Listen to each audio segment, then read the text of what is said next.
c'est un atelier du comité de coordination du programme gouvernance. En fait, depuis 2017, Oxfam au Sénégal a mis en œuvre 4 projets phares. Tous ces projets-là travaillent sur la gouvernance du secteur extractif et la gestion des finances publiques. Donc cet atelier-là réunit tous les partenaires d'Oxfam qui sont dans l'état de la planification et de faire aussi des activités d'apprentissage, notamment sur les nouvelles technologies, mais plus aussi d'ouvrir des perspectives de collaboration avec d'autres organisations qu'on a invitées, telles que Trust Africa, ITIE et qui d'autres, oui, voilà. Je rappelle donc que nous sommes là en tant que partenaire de Oxfam dans le cadre de ce programme de gouvernance des ressources minérales et des finances publiques contre la pauvreté et les inégalités. Et de ce point de vue, que le Comité sénégalais des droits de l'homme a eu à exécuter, à dérouler plusieurs activités avec Oxfam. Et parmi ces mécanismes effectivement dont vous parlez, nous avons un peu aujourd'hui une plateforme multi-acteurs que nous avons mise en place au niveau du Comité sénégalais des droits de l'homme depuis 2015. Ceci pour prendre en charge la question de la dimension droits humains dans le cadre donc de l'exploitation des ressources minérales. Et c'est l'Observatoire national pour le respect des droits de l'homme dans le secteur extractif. Et c'est par le biais de ces mécanismes de promotion, mais également de protection donc des droits de l'homme et de prévention également des conflits dans le domaine des ressources minérales que nous avons donc noué ce partenariat avec Oxfam. Et c'est par le biais donc de cette plateforme que nous sommes en train de dérouler toutes les activités donc, qui sont aujourd'hui listées dans le cadre de cette rencontre qui crée un cadre d'harmonisation de nos activités parce qu'il n'y a pas que le Comité sénégalais des droits de l'homme comme partenaire dans le cadre de ce programme.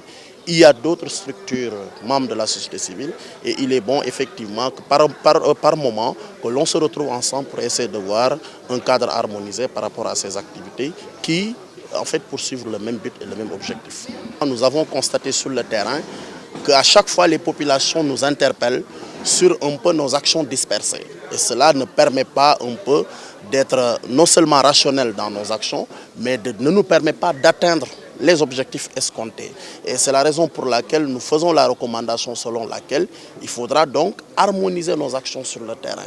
Et cette harmonisation des actions sur le terrain devra normalement passer par le Comité sénégalais des droits de l'homme, qui est aujourd'hui par essence l'institution nationale de promotion et de protection des droits de l'homme, et qui joue le rôle d'interface. Quand je parle du comité, c'est par rapport aux droits humains, qui joue le rôle d'interface entre la société civile et l'État. Et nous savons tous que par rapport à la question de la pauvreté, le respect des droits de l'homme est aujourd'hui une nécessité, c'est une obligation fondamentale. On ne peut pas lutter contre la pauvreté, lutter contre les inégalités sociales sans le respect des droits de l'homme. C'est des actions de capacitation.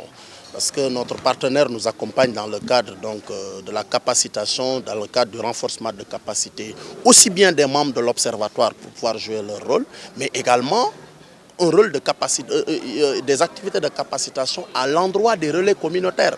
Parce qu'il y a des relais communautaires sur le terrain, il faut renforcer les capacités de ces relais communautaires, notamment sur les instruments juridiques de protection des droits de l'homme entre entreprises et droits de l'homme.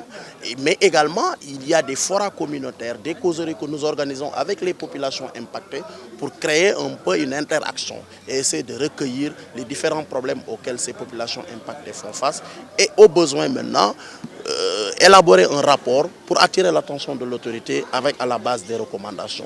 Je pense que voilà des activités que nous sommes en train de faire sur le terrain durant l'année 2018 et l'année 2019 avec Oxfam et nous allons donc le 18 juillet prochain dérouler une autre activité, c'est-à-dire un atelier multi-acteurs sur le code de transparence mais également sur le code minier donc au niveau de l'espace UEMOA.